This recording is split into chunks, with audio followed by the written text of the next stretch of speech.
All right, let's dive right in. Today, we're going to talk about a really powerful idea from the investor and thinker Naval Ravikant. It's all about a hidden danger in how we build our own identity and, more importantly, how to build one that isn't just strong but is actually anti-fragile. So let me just start with a question, and I want you to really think about it. If your job, the main label you use to introduce yourself, just disappeared tomorrow, who would you be? What's left? For a lot of us, the silence that follows that question can feel, well, pretty uncomfortable. And that feeling, that discomfort, leads us right into our first big idea, the fragile identity trap. You know, we think of our identity as this solid foundation, a source of strength. But for most of us, the way we build it actually makes it our single biggest liability. Just think about it. Ever since you were a kid, what's the question everyone asks? It's not what are you curious about or what do you value? Nope, it's what do you want to be when you grow up? And later, that just turns into, so what do you do? We're basically trained from day one to find a single, neat little label for ourselves. And this is where the sneaky, dangerous shift happens. That label, engineer, artist, manager, it slowly stops being just a description of something you do, and it becomes the definition of who you are. And the second that happens, your entire sense of self-worth is tied to the fate of that one single role. This brings us to a really important concept, identity concentration risk. It's a bit of a formal term, but the idea is simple. It's like taking all of your self-worth and pouring it into one single bucket. Now, what happens if that bucket gets a hole in it? Everything is gone. And check out this contrast, because it's kind of crazy when you think about it. In finance, if you put all your money into one stock, people would say you're being reckless, right? Diversify. That's investing 101. And yet, in our own lives, psychologically, we do the exact same thing all the time. We go all in on one version of ourselves, creating this fragile system just waiting for a shock. So this brings us to a little exercise. And look, this isn't about fixing anything just yet. It's just about paying attention. We're going to do a quick identity audit to see just how concentrated your own risk really is. It's really simple. Maybe even pause this for a second. Grab a piece of paper and write down 5 sentences that start with I am. It could be I am a designer, I am a father, I am successful. Now just look at that list. How many of those are tied to your job or your status or what other people think of you? Which ones would just vanish if your circumstances changed overnight? The point isn't to judge, just notice. It can be a real eye-opener. Okay, so if tying ourselves to one thing is a trap, what's the way out? Well, that leads us right to Naval Ravikant's solution. Let's talk about his idea of treating your identity like a diversified portfolio. This quote from Naval is everything. See, a fixed identity is basically just your ego trying to keep a story straight.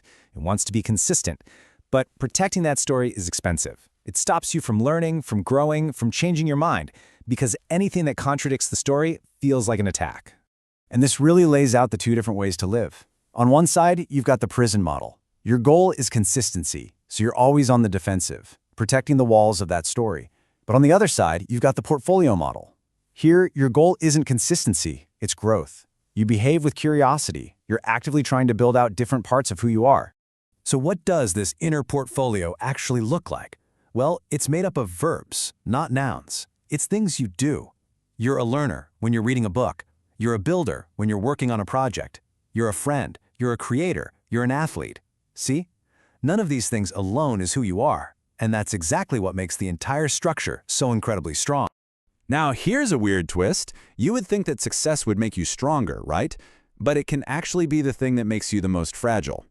Let's explore this paradox, how winning can sometimes be the biggest trap of all. It's simple, really. When you succeed at that one thing, your doctor identity or your founder identity, it becomes way more valuable. The stakes are suddenly higher. Now I've got a reputation to protect, a certain status you have to maintain. You have something to lose, and the fear of losing it can start running your life. And this is the slippery slope. Success, especially the kind with numbers attached, can turn you into what some people call a walking bank account. Your value becomes a number on a spreadsheet. Your self-worth starts going up and down with your quarterly results or your follower count. You're not a person anymore. You're just a performance metric. And let's be super clear here. The problem is not success. Success is great. The problem is what we can call identity compression. It's when your entire complex, messy, beautiful self gets squeezed into that one single, measurable achievement. That's what makes you so fragile. Okay, so we've talked about the problem. We've gone through the theory. Now for the good part. Let's get practical.